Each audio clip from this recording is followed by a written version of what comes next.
सजाया था, लॉन बनाया था। तो उस अब थोड़े उनके जाने के बाद परिस्थितियाँ ये फूल लगाए हैं। तो ये कौन-कौन से आपने जो फूल हैं वो लगाए हैं? कौन-कौन से फूल हैं?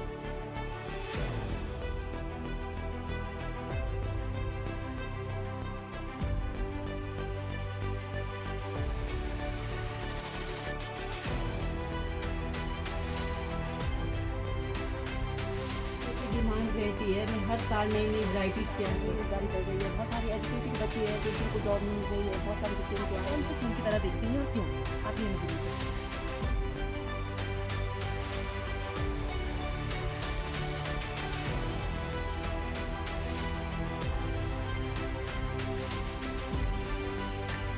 कुछ सपने आंखों में पलते हैं और कुछ सपने मिट्टी में खिलते हैं। नमस्कार, मैं निशा शर्मा और आज हम आपको लेकर चल रहे हैं हिमाचल की हरी भरी वादियों के बीच बसे एक छोटे से गांव जीवा में। यह बस एक गांव नहीं, एक उम्मीद की कहानी है। यहीं पहाड़ों की ठंडी हवाओं और मेहनत की गर्म सांसों के बीच एक महिला ने अपनी तकदीर खुद लिखी, मिट्टी से फूलों तक का सफर तय किया। उनकी मेहनत की खुशबू अब दूर दूर तक फैली है। यह कहानी सिर्फ फूलों की खेती की नहीं, बल्कि एक स्त्री के सपनों, संघर्षों और आत्मनिर्भरता की है। इस सफर को हमारी नजरों में कैद किया है हरीश आजाद जी ने। तो आइए चलते हैं उस दुनिया में जहां मिट्टी बोलती है और फूल मुस्कुराते हैं। नमस्ते आंटी। नमस्कार जी। आपका बहुत-बहुत स्वागत है, अभिनंदन है।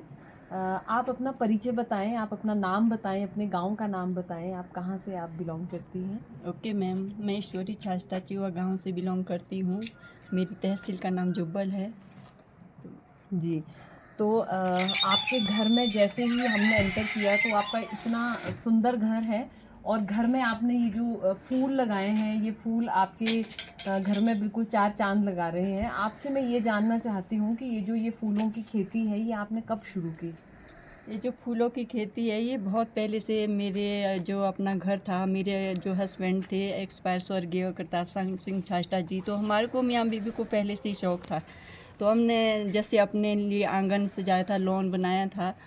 तो उस अब थोड़े उनके जाने के बाद परिस्थितियाँ बदल जाती है, उसके बाद मैंने इसको अपने बिजनेस पर्पस से शुरू कर दिया। बहुत बढ़िया। आंटी आपसे मैं ये जानना चाहती हूँ कि आपने आपने ये जो शुरुआत जब इस तरह से की, इसकी प्रेरणा कहाँ से मिली? जैसे आपने बताया आपको और आपके पति को बहुत शौक था, तो शौक में आपने इसे शुरू किया। पर आपको और आपके पति को ये प्रेरणा कहाँ से मिली कि हम ये जो फूल हैं, हम इसकी खेती करें और इसको हम आगे बढ़ाएँ? जी मैम, खेती तो हमने अभी शुरू की है उनके जाने के बाद, पर पहले हमारे को मियाँ बीवी को शौक़ था। तो हमने अपने आंगन में जहाँ भी हमने जाना वहीं वहीं से फूल कलेक्ट करके अपने जो होते हैं बगीचा फूलों का उसमें जी। लगाने शुरू किए। तो धीरे धीरे इसका शौक़ बढ़ता गया और फिर थोड़ा मुश्किलातें भी आती है पति के जाने के बाद, तो भगवान खुद साथ देता है। तो मेरा थोड़ा बिजनेस पर्पस से दिमाग दूसरी तरफ गया और मैंने इसको शुरू किया। आपसे मैं ये जानना चाहती हूँ ईश्वरी जी हाँ कि जी मैम। ये जो आपने इतने सारे ये फूल लगाए हैं, तो ये कौन-कौन से आपने जो फूल हैं वो लगाए हैं? कौन-कौन से फूलों की खेती आप करती हैं? हाँ जी मैम, जो ये मैंने बहुत सारी वैराइटीज़ फूलों की लगाई है। सबसे पहले तो मैं ये आपको बताना चाहूँगी कि जो मेरे फ्लोरिकल्चर में फ्लावर लगे हैं, ये यहाँ के क्लाइमेट को देखते हुए तैयार किए गए हैं, जिस पर किसी भी पाले का या बर्फ़ ठंड का कोई भी असर नहीं पड़ता है। तो जो ये मेरा बगीचा है फूलों का, इसमें बहुत सारी वैराइटीज़ मैंने तैयार की है। जैसे जेरेनियम है, कार्नेशन है, कैक्टस में है और लेडी फिंगर है और डांसिंग लेडी है। बहुत सारे ऐसे फ्लावर्स हैं जो मैंने तैयार अच्छा, किया। तो ये जो आप फूलों की खेती जब आप करते हैं और ये जो आप जैसे आप बता रहे हैं आपने कार्नेशन तैयार किया, आपने जेरेनियम तैयार किया। हाँ जी। मैं चाहती हूँ आप हमारे दर्शकों को ये भी बताएँ कि हाँ जी। आप जो ये फूलों की खेती करती हैं, इसमें कौन-कौन से तरीके आप अपनाती हैं? आप कैसे-कैसे इसको करती हैं आप? हाँ जी मैम, इसको ज़्यादा मुश्किल इसका तरीका नहीं है, इसमें थोड़ा मेहनत ज़्यादा है। जी।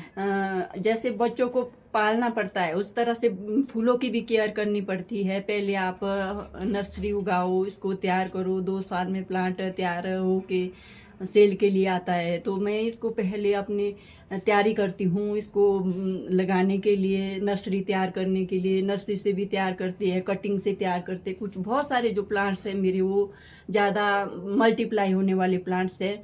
और ऐसे तो बहुत ही कम है जो मतलब साल में एक बार खिले और दोबारा से फिर बीज डालना पड़े। ऐसे मेरे पास बहुत से कम फ्लावर है, ज़्यादा मल्टीप्लाई करने वाले फ्लावर है।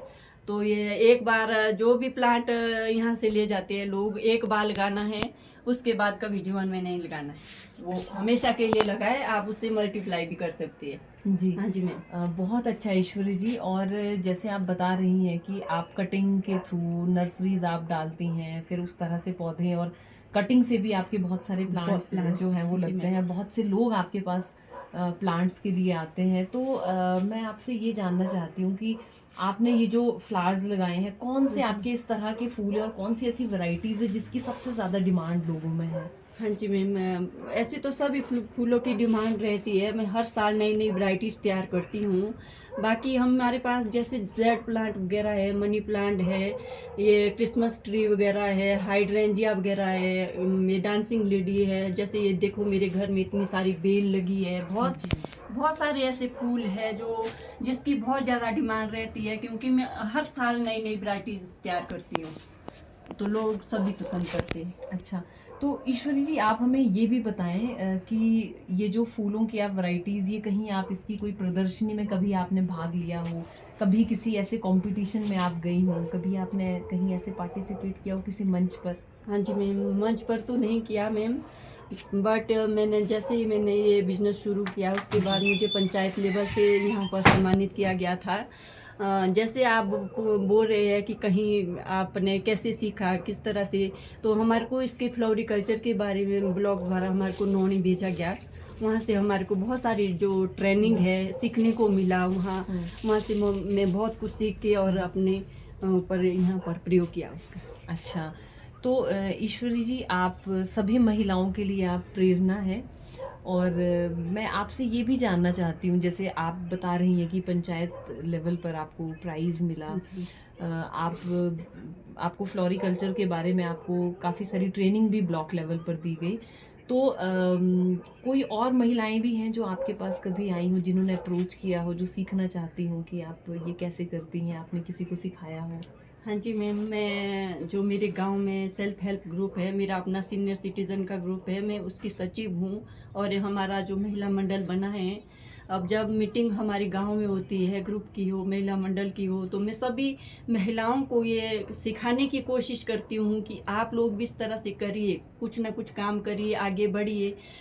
तो मैं सभी को इससे अवगत कराती हूँ मैम। अच्छा, हाँ जी। बहुत अच्छी बात है ईश्वरी जी। तो जैसे आप कह रही हैं कि सीनियर सिटीजन में आप सेल्फ हेल्प ग्रुप से भी जुड़ी है। हाँ जी, हाँ जी। तो सचिव हूँ। अच्छा, आप हाँ जी, सचिव हैं। हाँ जी मैम। तो आप मिसाल हैं सभी महिलाओं के लिए। हाँ जी आप मैम। हमें ये बताएं कि आप ये जो आपका ये फ्लावर्स का ये जो बिजनेस है, ये तो आप कर ही रही हैं, क्या इसके अलावा जैसे आपने नाम लिया सेल्फ हेल्प ग्रुप का, तो उस सेल्फ हेल्प ग्रुप में आप कुछ और भी आप करती हैं? कोई और आपने कॉम्पिटिशन्स आपने किए हो, कहीं पार्टिसिपेट किया हो, जी और आपका मैम। कुछ अनुभव हो, हम जानना चाहते हाँ हैं। जी, जी मैम।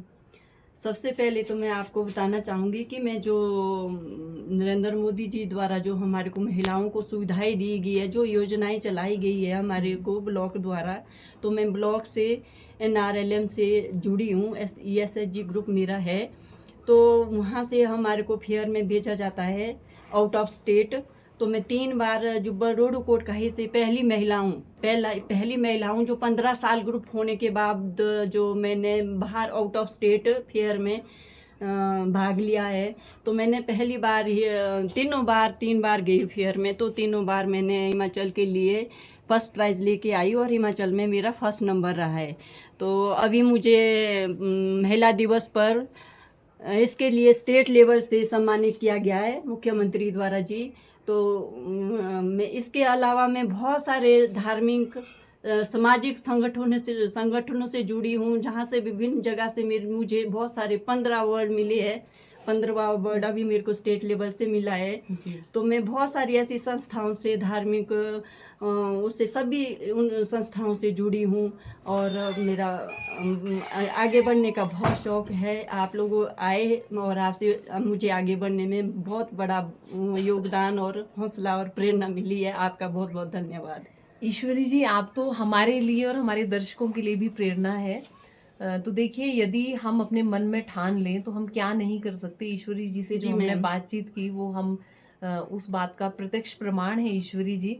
और ईश्वरी जी, आपको बहुत बहुत बधाई, आपको दिल धन्यवाद की मैम। गहराइयों से बहुत बहुत बधाई धन्यवाद। कि आपने एक महिला होने के नाते और उसके बाद जीवन में इतनी मुश्किलों का सामना करने के बाद भी आपने जो है अपना ये सफ़र जारी रखा है। आपने जैसे कहा कि आप आउट ऑफ स्टेट भी गई और हिमाचल के लिए 3 बार आप फर्स्ट प्राइज़ लेके आई हैं। हाँ जी मैम। तो हम सबके लिए, पूरे हिमाचल के उसके लिए लिए मुझे अभी स्टेट लेवल से महिला दिवस पे सम्मानित किया गया। बिल्कुल, आप हाँ हम जी। सबके लिए प्रेरणा है, सभी अभी महिलाओं मैं के लिए हाल ही प्रेरणा में है। 2 दिन पहले जुब्बल जी। जो हमारा मंडल है उसकी कार्यकारिणी सदस्य का भार भी मुझे संभाला गया है। आपको हाँ जी, बहुत हाँ बहुत जी। बधाई। धन्यवाद। मैं चाहती हूँ ईश्वरी जी, आप क्या संदेश देना चाहेंगी महिलाओं के लिए?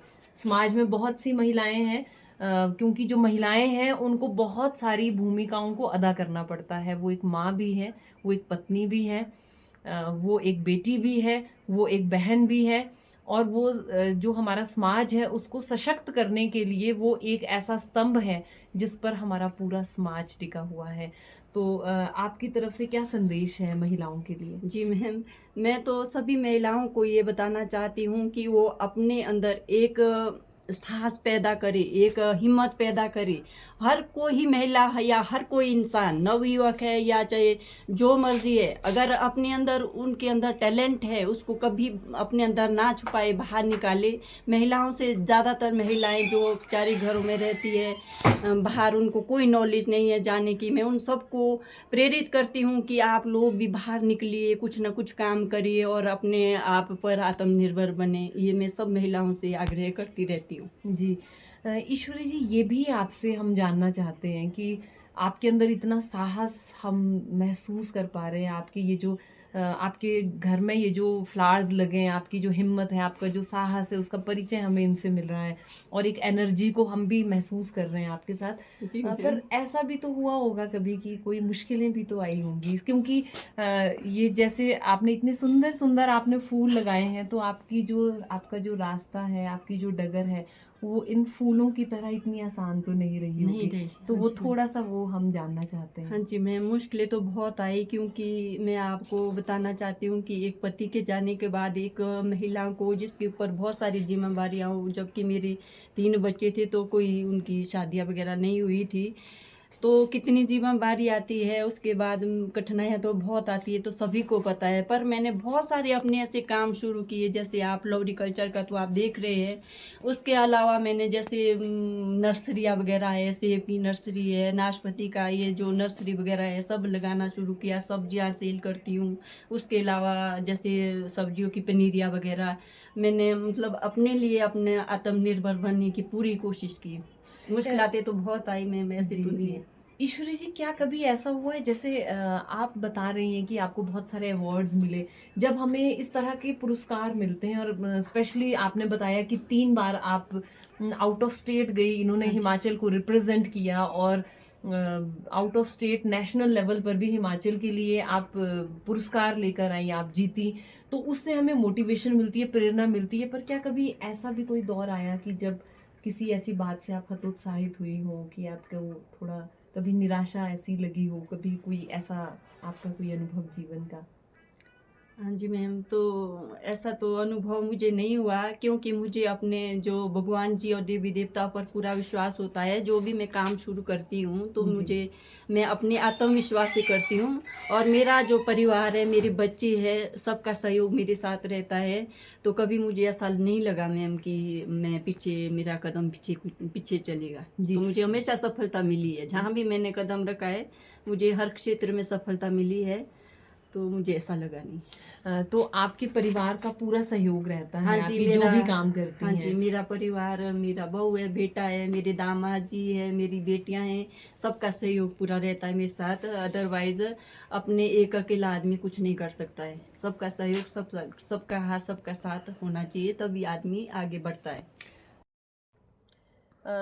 आइए ईश्वरी जी से अब हम जानते हैं कि हमारे जो समाज में बहुत सी महिलाएं हैं और बहुत से जो युवा हैं, युवा वर्ग जो है, युवा पीढ़ी है, यदि वो ईश्वरी जी इस फूलों की खेती में आना चाहें जैसे आपने इसको किया, तो आप उनके लिए क्या कहना चाहेंगी? यदि वो भी इस तरह का बिजनेस करना चाहें, इसको अपना प्रोफेशन बनाना चाहें, तो फूलों की खेती यदि महिलाएं और युवा पीढ़ी करना चाहें, उनके लिए आप क्या कहेंगी? सबसे पहले तो मैं युवा पीढ़ी के बारे में जानकारी देना चाहूँगी कि जैसे आजकल बेरोज़गारी चल रही है, बहुत सारे एजुकेटेड बच्चे हैं जो जिनको जॉब नहीं मिल रही है, बहुत सारी दिक्कतें उनको आ रही है। तो मैं सबसे पहले उनके लिए कहना चाहूँगी, युवाओं के लिए, बेरोज़गारों के लिए, कि वो ये प्रोफेशन अपनाएं। इसमें बहुत ज़्यादा मेहनत नहीं है, पर मेहनत तो है, पर इसको हर कोई जो भी इंसान है आसानी से कर सकता है। अगर किसी को मेरी गाइडेंस की ज़रूरत हो, मैं तो उनको पूरी तरह से प्रिपेयर कर सकती हूँ। और मैं सब इसे ये कहना चाहती हूँ कि वो ज़रूर करें। हिमाचल में सबसे पहले मैंने शुरू किया, तो अपर हिमाचल में पहला बिजनेस है फ्लोरिकल्चर का, ये पहला बिजनेस है जिसमें मुझे अवार्ड भी मिला है। तो दिक्कत तो थोड़ी आई, पर अब जब मुझे मेरा आगे बिजनेस चलता गया तो मुझे इससे बहुत मुनाफा होता है और मैं अपने परिवार को इससे बहुत अच्छे से निर्भर कर सकती हूँ। बहुत अच्छा ईश्वरी जी। और जो महिलाएं हैं, युवा पीढ़ी है, यदि आप इस फूलों की खेती में आप आना चाहते हैं, तो ईश्वरी जी ने कहा है कि उनकी गाइडेंस हमेशा आपके साथ है। आप कभी भी इनसे संपर्क करें। ये जुब्बल तहसील में चीवा गांव की रहने वाली हैं, तो आप इनसे संपर्क कर सकते हैं, इनकी आप गाइडेंस ले सकते हैं, इनके निर्देशन में आप अपना कार्य शुरू कर सकते हैं और जो भी आप सहायता चाहेंगे वो इनसे आपको मिल सकती है। ईश्वरी जी, आपके ये जो मैंने ये इतने सुंदर सुंदर ये जो फूलों की खेती देखी है, आपने नर्सरीज तैयार की हैं, आपने तरह तरह के आपने फूल तैयार किए हैं, तो इन सुंदर फूलों को देख के मेरे मन में एक प्रश्न आ रहा है, जो मेरे साथ सभी जानना चाहेंगे। यदि आप अपने आप को एक फूल की तरह देखें, तो आपकी नर्सरी में इतने सारे फूल हैं, इतने सुंदर सुंदर फूल हैं, आप अपने आप को कौन से फूल की तरह देखती हैं और क्यों? आप ये हमें ज़रूर बताएं। ठीक है। मैं अपने आप को एक गुलाब के फूल की तरह देखती हूँ, क्योंकि वो कांटों से भरा रहता है और फिर भी खिलता है। मेरा जीवन भी इसी तरह कांटों से भरा रहा। बहुत सारी दिक्कतें आई, बहुत सारी परेशानियाँ आई, लेकिन मैंने कभी भी मुस्कुराना नहीं छोड़ा। गुलाब के फूल की तरह हमेशा खिली रही और अपने जीवन में आगे बढ़ती रही। जी, बहुत अच्छा ईश्वरी जी। और भगवान करे कि आपका जीवन जो है वो गुलाब की तरह हमेशा मुस्कुराता रहे, हमेशा खिला रहे और आप हमेशा आगे बात करके बहुत कुछ सीखने को मिला है। और जो भी आपको सुनेंगे उनको निश्चित तौर पर उनको प्रेरणा मिलेगी, उनको जीवन में ये संदेश मिलेगा आपके माध्यम से कि कैसी भी परिस्थितियां हो, कितनी भी विकट राहें हों, यदि हम अपने अंदर साहस रखें और हम हिम्मत से काम लें, तो जी हम मैम। कुछ भी कर सकते हैं। कुछ भी जीवन कर सकती है। में जी मैम। कोई भी काम असंभव नहीं है, वो आपने करके दिखाया, आप उसकी जी। मिसाल हैं। तो आपसे अब हम यही चाहेंगे कि आप आने वाले समय में भी आप ऐसे ही आगे बढ़ते रहें, आप सभी महिलाओं के लिए प्रेरणा बनी रहें। और हम भगवान से कामना करते हैं कि जैसे आपके ये फूल इतने सुंदर सुंदर फूल आपके खिल रहे हैं, ऐसे आपके चेहरे पे हमेशा मुस्कुराहट बनी रहे। बहुत बहुत धन्यवाद। धन्यवाद मैम, आपका बहुत बहुत धन्यवाद।